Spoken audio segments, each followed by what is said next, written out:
जी, बिस्मिल्लाहिर्रहमानिर्रहीम, अस्सलाम वालेकुम। आज एक मरतबा फिर आप सबको खुश आमदीद कहते हैं। पीर को हम आपकी खिदमत में हाज़िर नहीं हो सके ड्यू टू सम टेक्निकैलिटी। एक शो हमारा मिस हो गया, लेकिन आज आपकी खिदमत में हाज़िर हैं। मुझे कहते हैं ज़ुखरुफ़ खान और प्रोग्राम आप देख रहे हैं फिर लग पता जाएगा। मेरे साथ मौजूद हैं सलमान बट। सलमान, अस्सलाम वालेकुम, कैसे मिज़ाज हैं? तबीयत ठीक है? जी, अल्लाह का शुक्र है ज़ुकरुफ़, मैं ठीक हूँ और आई होप के जो हमारे व्यूअर्स हैं वो भी ठीक होंगे इंशाल्लाह। जी, बिल्कुल, बिल्कुल, बिल्कुल जनाब, उम्मीद करते हैं कि सब सूरत-ए-हाल खैरियत से होगी। लेकिन ज्यों-ज्यों सलमान दिन गुज़रते जा रहे हैं, ठीक 1-2 दिन से ये तो एक अच्छी खबर मिली कि जो कोविड केसेज़ हैं वो as compared to last 48 hours कुछ उसमें बेहतरी आई है, डेथ्स में काफ़ी बेहतरी आई है। तो इससे थोड़ा-सा दिल को सहारा, तसल्ली ज़रूर होती है। बट एज़ फार एज़ जी, बिल्कुल। पाकिस्तान क्रिकेट इज़ कंसर्न्ड, तो उसमें हम देखते हैं कि 10 प्लेयर्स का जो टेस्ट है वो पॉज़िटिव आ जाता है। और आज एक बड़ी हैपनिंग ये होती है कि हफीज़ भाई जब दोबारा प्राइवेटली अपना टेस्ट कराते हैं तो वो फिर नेगेटिव आ जाता है। अब मैं कोई कंपैरिज़न नहीं कर रहा, लेकिन पता नहीं इसमें मैं चूँकि ना डॉक्टर हूँ, ना मुझे मेडिकल चीज़ों का पता है। जो पाकिस्तान क्रिकेट टीम का कोविड टेस्ट हुए हैं वो शौकत खानम से हुए और हफीज़ भाई ने चुगताई लैब से कराया और वो नेगेटिव आया। चांसेस नेगेटिव के भी हो सकते हैं कि शायद रिपोर्ट दोबारा चेक करें तो गलत भी हो सकती है, ठीक भी हो सकती है।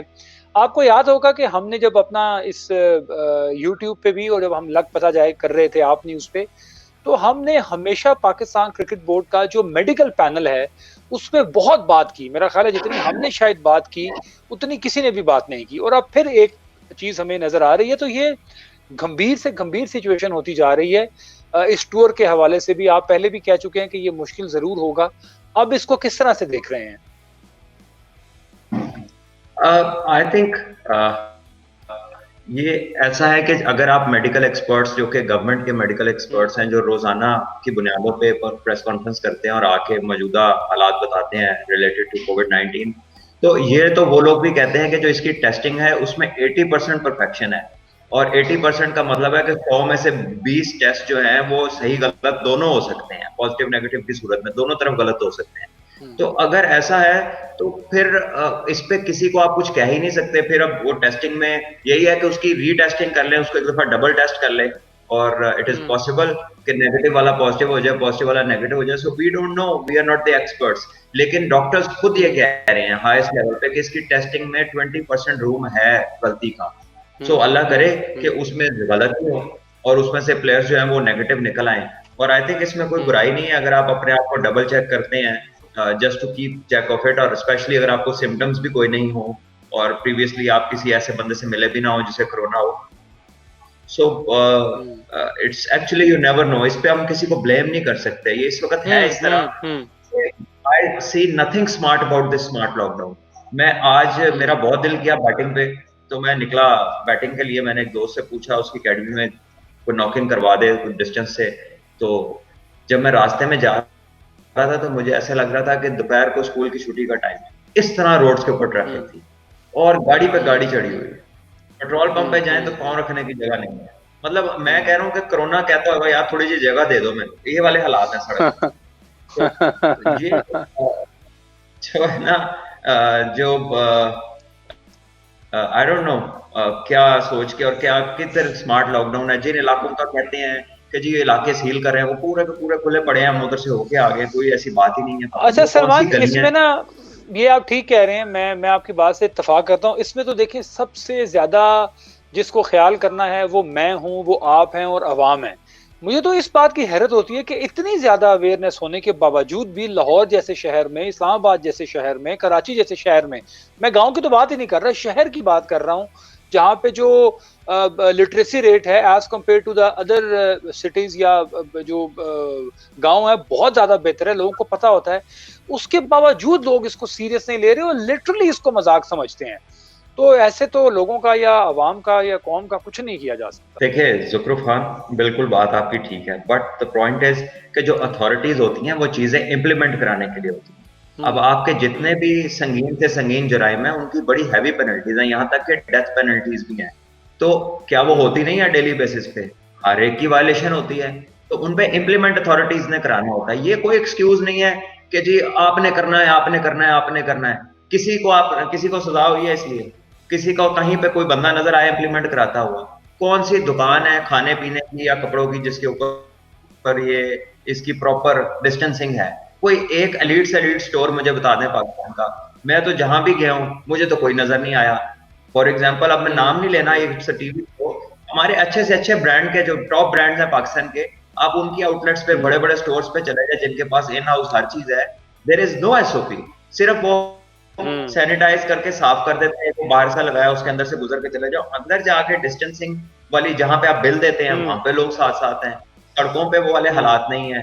तो मैंने पुलिस वाले देखे सड़क पे विदाउट मास्क, बाकी तो बात ही छोड़ दें शहरियों की, उनकी तो बात ही छोड़ देना जिन पे हम डाल रहे हैं। सो इम्प्लीमेंटेशन अथॉरिटी अपनी दिखाना ये भी कोई चीज है, ये ऐसा तो नहीं है कि सारा कुछ इन्हीं पे डाल देना। आई गेस के ये इस तरह तो मुश्किल होती रहेगी लोगों के लिए भी और उनके लिए भी। मैं चूंकि इस्लामाबाद से मेरा ताल्लुक है, जिस इलाके में मैं रहता हूँ वो पिछले 5 दिन पे वहाँ पे लॉकडाउन है और बहुत कोऑपरेटिव लोग हैं यहाँ के। पुलिस ने बड़े अच्छे तरीके से चीज़ों को रखा हुआ है, और चूंकि मार्केट्स भी सारी बंद हैं, वहाँ सिवाय मेडिकल स्टोर और ग्रोसरी शॉप्स हैं।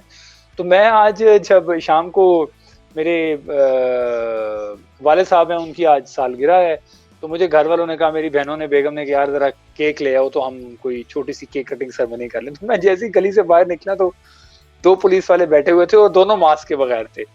तो मैंने ये सोचा, मैंने कहा हो सकता है यार बेचारे गर्मी में, धूप में, सुबह से इतना शदीद टेम्परेचर है 41, हो सकता है इन बेचारों का भी सांस रुक रहा हो, इनको भी घुटन महसूस हो रही हो, पीने का हो सकता ठंडा पानी ना हो। तो फिर मैंने पुलिस वाले से पूछा, मैंने कहा भाई ये इस गली में कोई 8वां या 9वां घर जो है वो मेरा है, तो कोई आपको प्रॉब्लम हो, आपको ठंडा पानी चाहिए हो, आपको चाय चाहिए हो, आपको खाना इवन चाहिए हो, बैठने के लिए कुर्सी चाहिए हो, तो आपने घबराना नहीं है, आपने आके बेल बजा देनी है। मुझे बड़ा फील हुआ उसके लिए भी। तो ये बात भी उन जायज है कि वो बेचारे भी सुबह से शाम तक ड्यूटी करते हैं, और बड़ी मतलब पुलिस की नौकरी तो सलमान आपको पता है हमारे मुल्क में, मेरा ख्याल है पुलिस से मुश्किल नौकरी किसी की मैंने खड़े हो की बात नहीं की, मैंने गाड़ी में जो पेट्रोलिंग हो रही थी ना, मैंने उनकी जी जी बात जी की। जी जी जी जी जी जी गाड़ी में जो पेट्रोलिंग कर रहे थे ना, हाँ वो खड़े हुए हाँ थे, उनकी गाड़ी में एयर कंडीशनर भी होता है, जो व्हाइट हाँ टोयोटा निकली हुई है वाली, मैं उनकी जी बात कर जी रहा जी हूँ। जी जो खड़ा हुआ है वो तो हमें खुद पता है, हम प्रैक्टिस में जाते हैं तो हेलमेट के नीचे आप मास्क नहीं पहन सकते, क्योंकि इतनी इंटेंस एक्टिविटी है कि वो ब्रीदिंग पे रुकती है, वो लंग्स को एडवर्स इफेक्ट करती है। वो हो सकता है गर्मी की वजह से, मैं उनकी बात नहीं कर रहा, मैं उनकी बात कर रहा हूँ जो लोग रोड्स पे थे। बहरहाल जब आपने ये कह दिया उन्हें कि घबराना नहीं है, तो वो समझे कि शायद ये वो वाला है, घबराना नहीं है, वो घबरा गए होंगे। अब तो ये कहते हुए भी ना बंदा खुद 3-4 दफा सोचता है कि यार ये क्या सिचुएशन हो रही है, क्योंकि वो इतना ज्यादा एक मतलब है सिनेरियो चल बिल्कुल ऐसा ही। अच्छा जी, हमें कुछ ट्विटर पे और फेसबुक पे, यूट्यूब पे मैसेजेस भी आ रहे थे कि सलमान भाई से पूछेगा ये जो इंग्लैंड की और वेस्ट इंडीज की सीरीज होने जा रही है, उसको वो किस तरह से देख रहे हैं, दोनों टीमों के कंपैरिजन में अगर हम करें। और साथ में न्यूजीलैंड ने भी अपना टूर कैंसिल कर दिया है, वो भी आगे नहीं जा रहे। तो अगर हम इंग्लैंड और वेस्ट इंडीज से स्टार्ट करें, ऑन पेपर तो ऑब्वियसली इंग्लैंड की टीम को थोड़ा थोड़ा थोड़ा एज है, बर्तरी हासिल है। जी डेफिनेटली ऑन पेपर भी है और ऑन ग्राउंड भी उनका क्रिकेट का एक्सपीरियंस और टेस्ट क्रिकेट जो है वो बहुत ज्यादा खेले हैं।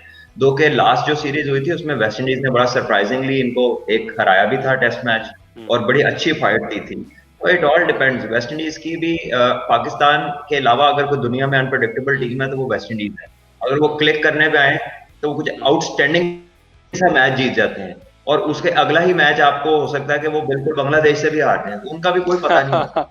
लेकिन उनके जो नए 3-4 यंगस्टर हैं उनमें बड़े अच्छे वो बैट्समैन है, शाय होप हो गया, एक वो लेफ्ट हैंडर है लड़का, एक और उनका जो रोस्टन है जो कि ऑलराउंडर है, बैटिंग करता साथ रोशन चेज, यस, अच्छा खेला था, रोशन चेज है। तो शायद होप है, और एक का मेरे दिन से नाम निकल रहा है। 2-3 उनके बड़े अच्छे नए टैलेंटेड आए हैं लड़के, बट उनको प्रॉब्लम बॉलिंग का है। उनको जो प्रॉब्लम आती है वो बॉलिंग की आती है, क्योंकि उनके बॉलर्स, आपने देखा वर्ल्ड कप में भी पाकिस्तान को दे बाउंस्ड आउट, और लेकिन उसके बाद उन्होंने पूरा वर्ल्ड कप बाउंसर मारने की कोशिश की और हर एक से उन्होंने पिटाई कराई, मार करे। तो वो चीज है कि इंग्लैंड में आपको फुल बॉलिंग करनी पड़ती है, अच्छी लेंथ पे करनी पड़ती है। लेट्स सी के वेस्ट इंडीज ने कितना उस पर होमवर्क किया है। आई गेस कि उनके 1 से 2 रेगुलर प्लेयर्स आए भी नहीं है, उन्होंने आने से मना कर दिया था इस टूर में, क्योंकि उनके कंफर्म प्लेइंग मेंबर्स थे, वो 2-3 लड़के उनके आए भी नहीं है। सो उससे भी हो सकता है फर्क पड़े। वेराज इंग्लैंड की टीम जो है वो फुल स्ट्रेंथ पे होगी, होम कंडीशंस में होगी, और ऑब्वियसली वो इंग्लैंड हमेशा टेस्ट क्रिकेट इंग्लैंड में अच्छा खेलती है, रेयर भी वो बुरा खेलते हैं। So I think at the moment England भी उस कप में फेवरेट है, but again West Indies has the ability to surprise any team. वो किसी सीरीज का तो नहीं मैं कह रहा, लेकिन वो टफ टाइम किसी मैच में भी दे सकते हैं। अच्छा, अभी जो वेन्यूज का इंतखाब हुआ है पाकिस्तान के लिए, वो मैनचेस्टर है और साउथहैम्पटन है, इन दो वेन्यूज को डिसाइड किया गया है। तो आप मैनचेस्टर को किस तरह से देख रहे हैं, साउथहैम्पटन को किस तरह से देख रहे हैं?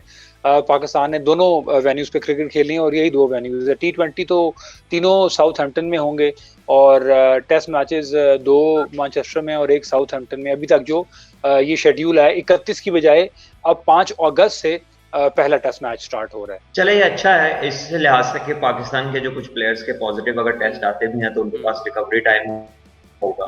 अब इसमें ना डॉजी चीज ये है कि कुछ लोग 14 दिन के बाद भी दे फील बेटर, लेकिन वो टेस्ट पॉजिटिव आता रहता है, काफी देर तक टेस्ट पॉजिटिव आता है। ट्रैवल करना, फिर इंग्लैंड में भी जाके वहां पे टेस्ट करने हैं।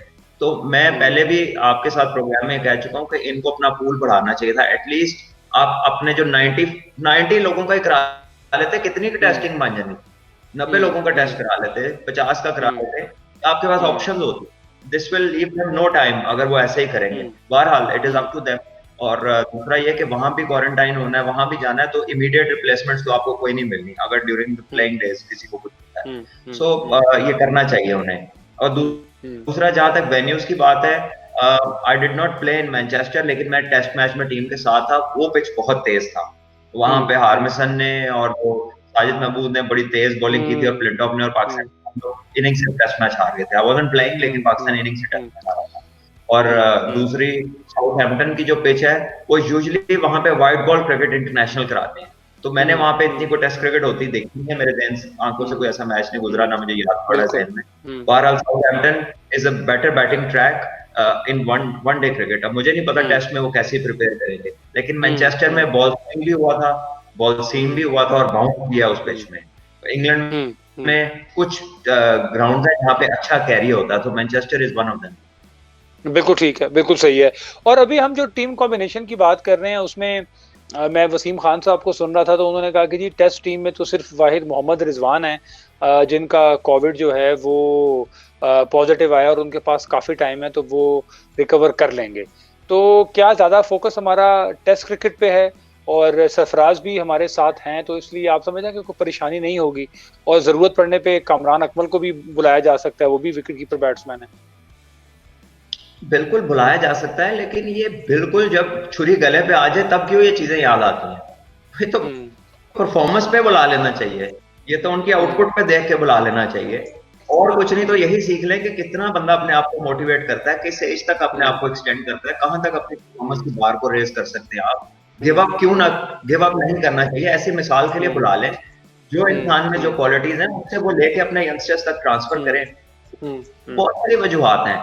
और बहरहाल इस पे क्रिकेट एक्सपर्ट अगर कोई बात करे तो बात में आपको वजन नजर आएगा। Corporate stuff and cricket is entirely different. अब टू से कि जी वो रिजवान जो है वो टेस्ट का नहीं है, पहली तो बात यह है कि आप अगर सरफराज को लाए हैं तो उसकी प्रीवियस रेपुटेशन पे ले आए हैं। उसकी कोई ऐसी परफॉर्मेंस नहीं थी फर्स्ट क्लास क्रिकेट में या PSL for that matter. PSL तो वैसे ही टेस्ट क्रिकेट के लिए कंसीडर नहीं होती, लेकिन पाकिस्तान में कुछ भी हो जाता है। अगर आप लॉजिक लाएंगे तो बेसिकली इट्स नो आंसर, इसलिए कोई जवाब नहीं दिया उन्होंने। बस उन्होंने हवा में जैसे जो जरूरत के टाइम उनके जहन में आया उन्होंने वो बोल दिया। आई गेस के यहाँ पर होना ये चाहिए था कि टेस्ट मैच के लिए अलहदा 2 विकेट कीपर होने चाहिए। अब T20 में तो रिजवान भी जो है वो उसकी जो बैटिंग है वो सूटेबल नहीं है T20 क्रिकेट के लिए, लेकिन जबरदस्ती अब करा रहे हैं तो फिर जो मर्जी कराई जाए, क्या कह सकते हैं फिर को। हाँ एग्जैक्टली, क्योंकि वो हम बार बार बहुत बात हुई रेड बॉल क्रिकेट में और वाइट बॉल क्रिकेट में। अच्छा, एक और सवाल जो कि बहुत ज्यादा रिपीटेडली यूट्यूब के जो हमारे व्यूअर्स हैं और ट्विटर के, वो ये पूछना चाह रहे थे कि आमिर ने और वहाब ने जो टेस्ट क्रिकेट है उसको छोड़ दिया, लेकिन वहाब से पूछा गया तो उन्होंने कहा कि ठीक है वो अवेलेबल होंगे। लेकिन दूसरी जानिब हम एंडरसन को देखते हैं, वो बहुत ही लंबे अरसे से क्रिकेट खेल रहे हैं।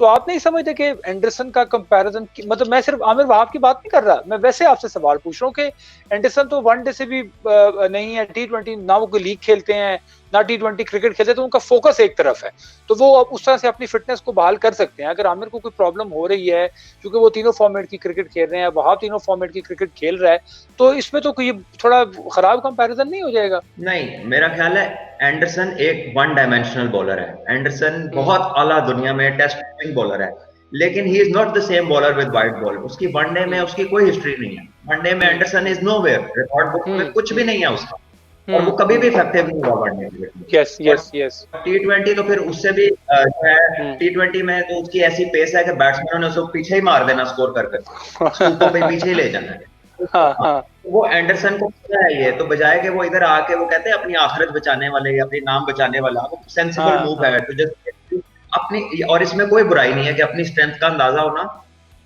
और वहां पर अपनी एबिलिटी को यूटिलाइज करना, उससे उसका नाम भी रहेगा।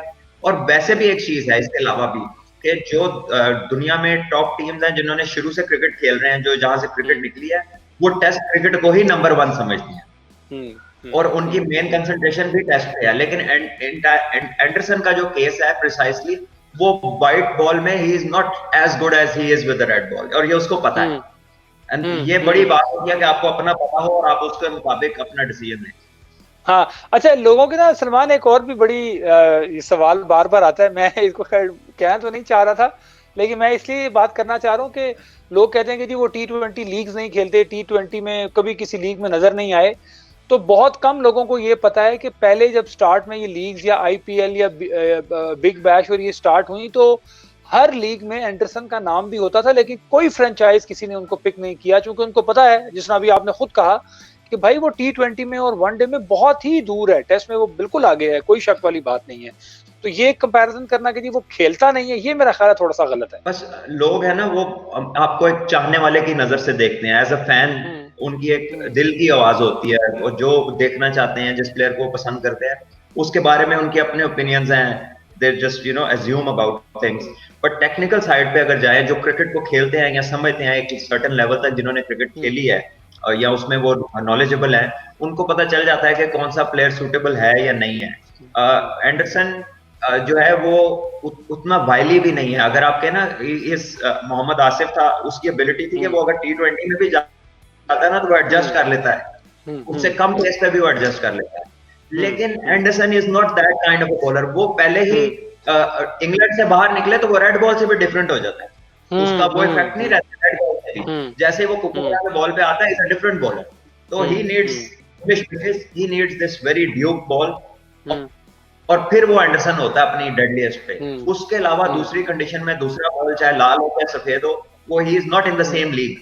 वो बहुत बड़ा बॉलर है, आप उसका रिकॉर्ड सारा निकाल के देखें, इंग्लैंड वगैरह में तो उसने इंग्लैंड से बाहर आउट नहीं है करियर के आखिरी हिस्से में आके, पिछले 4-5 सालों। उससे पहले अगर आप देख लें तो उसका वो चीज नहीं है इतनी, मतलब उसको सर्टेन कंडीशंस चाहिए, फेवरेबल एरिया चाहिए। हाँ एग्जैक्टली, बिल्कुल ऐसा ही है। अच्छा, जोफ्रा आर्चर को कैसे देख रहे हैं आप इस सीरीज में, और वो कितने इफेक्टिव होंगे और कितने डेंजरस हो सकते हैं अगर हम पाकिस्तान के अगेंस्ट बात करें तो?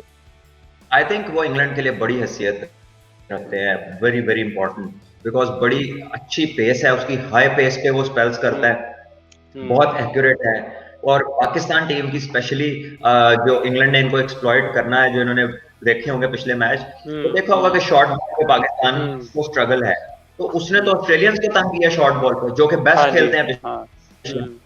तो वो तो उनको ऐसी लेंथ पे बॉल करता था कि जो बंदा ना वो पुल खाता है, इतना अच्छा उसका बाउंसर है इतनी जगह से कि आप you have to leave him, आपको बहुत अच्छा छोड़ना आना चाहिए उसको नेगोशिएट करने के लिए। तो लेट्स सी कि पाकिस्तान कैसा प्रिपेयर करता है, और अगर वो फिट रहते हैं और वो अपनी एशेज की तरह वो बॉलिंग करता है, तो फिर पाकिस्तान के लिए वो काफी मुश्किलात खड़ी कर सकते हैं। अच्छा सलमान, अभी आपने एक बड़ी अच्छी बात की कि अच्छा छोड़ना आना चाहिए। हमने जितने भी बड़े सीनियर लोग हैं और बड़े क्रिकेटर्स हैं, नॉलेजेबल हैं, उनको अक्सर ये कहते हुए सुना है कि अच्छे क्रिकेटर की एक ये भी क्वालिटी होती है कि उसको अच्छा गेंद छोड़ना आता हो। इसको थोड़ा सा एलैबोरेट करें, इसका क्या मतलब हुआ? देखिए, छोड़ने के 2 ट्रिक हैं।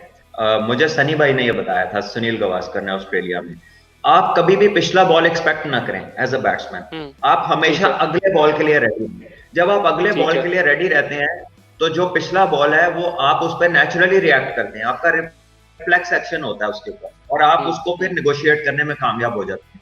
But when it plays on your mind, जब आप बार बार सोचते हैं यार इसने करना है, इसने करना है, इसने करना है, that is the time when you get confused, और जब आप हाफ एंड हाफ आगे पीछे नहीं होते, बस आप बीच में रह जाते हैं, और वहां पर फिर आपको ऑकवर्ड भी होता है, वो लग भी सकता है, आप उस पर आउट भी हो सकते हैं, और अगर आप उसे बच जाए या ग्लव्स पे लगे कहीं पे गिर भी जाए तो आप एक्सपोज फील करते हैं कि जैसे बॉलर ने आपको पकड़ लिया हो।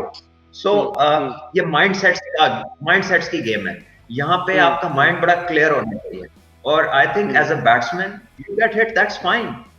अगर मैं हूं तो मैं एक्सेप्ट कर लेता था कि यार ठीक है, फिर 2-4 बॉल खाने हैं, फिर मैं इनको बाद में मैं भी बताऊंगा, जब ये थक जाएगा और फंस गया तो फिर मैं इसको शाम तक लेके जाऊंगा, तो फिर जितना हो सकता है मैं खेलूंगा, जैसे स्मिथ ने खेल के दिखाया एशेज में, उसको बाजू पे बॉल लगा, लेफ्ट हैंड का सर पे बॉल लगा, कॉन्कशन हुई प्लेयर्स को, तो वापस आए, उन्होंने फिर 100 स्कोर किया। तो ये आपकी टेस्ट क्रिकेट की खूबसूरती यही है कि आपके ऊपर फेजेस आते हैं, मुश्किल आती है, वो आप गुजारते हो, फिर आपका टाइम आता है, और जितनी टेस्ट क्रिकेट जो है वो लाइफ के साथ रिलेट करती है, दुनिया की कोई गेम नहीं करती, क्योंकि ये 5 दिन चलती है, और यही इसकी ब्यूटी है। जो इसको समझते हैं उन्हें पता है, जैसे इंसान की जिंदगी में उतार चढ़ाव होता है ना, टेस्ट क्रिकेट के फेजेस में वैसे उतार चढ़ाव होता है। So it is very important, और बिल्कुल ठीक है, एक्सपीरियंस काम आता है। बिल्कुल। अच्छा, एज पर वसीम खान साहब, जिस उन्होंने कहा कि रिजवान एक वाहिद प्लेयर हैं जो कि टेस्ट वाली टीम में है, इसका मतलब ये हुआ कि हम बहुत सारे प्लेयर्स को अब जहन में बिठा लें कि हाँ हाँ, अगर हमें सोचा हुआ था कि शायद शादाब हो, लेकिन वो भी ना हो, यासिर शाह के साथ अगर बॉलिंग करने का मौका मिले, तो फिर स्पिन बॉलिंग डिपार्टमेंट में आप समझते हैं कि इन विकेटों पे, ये 2 विकेट्स हैं जहाँ पे पाकिस्तान के मैचेस होने हैं, तो फिर यासिर शाह को भी बहुत ज्यादा कोई एक्स्ट्राऑर्डिनरी वो कहते हैं ना कि मैजिक स्पेल करना पड़ेगा और कोई नई वेरिएशन निकालनी पड़ेगी, जो कि उसमें भी प्रेशर होगा फिर एज अ स्पिनर। देखिए, वो डिपेंड्स के इंग्लैंड वाले उनको कैसा खेलते हैं। जब लास्ट सीरीज हुई थी ना इंग्लैंड में, तो इंग्लैंड वाले उसको बैक फुट पे खेल रहे थे। Yasir Shah is not the big spinner, वो दुबई में उसका बड़ा स्पिन होता है या फिर उसका आखिरी दिन बड़ा स्पिन होता है। शुरू के 2 दिन, पहले 2 दिन 2.5 दिन जो है वो विकेट टू विकेट बड़ी अच्छी लाइन पे बॉल करते हैं, यासिर टाइट लाइन पे। तो अगर आप पीछे जाएंगे तो फिर आप उसको आउट करने का चांस देंगे, लेकिन अगर आप आगे खेलेंगे तो फिर बड़ा कम चांस है कि यासिर आपको आउट करे, क्योंकि मैं उसको खेला हूँ, डोमेस्टिक में भी काफी खेला हूँ, मैंने उसके बारे में जो एनालाइज किया है, उसकी स्पिन शुरू होती है या तो विकेट बहुत वो रफ हो जाए, या फिर 5वें दिन जाके जब पैटर्न्स क्रिएट हो जाते हैं, क्योंकि वो तेज करता है, उसकी एक्यूरेसी बहुत अच्छी है। So I think it will depend how England play him and how what lines Yasir balls. उम्मीद करता हूं कि यासिर इतना एक्सपीरियंस्ड है और क्वालिटी है उसकी, तो अपनी स्ट्रेंथ पे रहेगा, वो विकेट्स नहीं छोड़ेगा, बैट्समैन को रूम नहीं देगा, और अगर इंग्लैंड उसको पिछली तरह की टेक्निक से खेला तो फिर पाकिस्तान की कामयाबी भी हो सकती है यासिर की सूरत में। और अगर इंग्लैंड ने उसको निगोशिएट किया, ज्यादा आगे आके खेला, पैड से आगे खेला, तो फिर इंग्लैंड के चांसेस हैं कि वो उसको निगोशिएट अच्छा कर ले।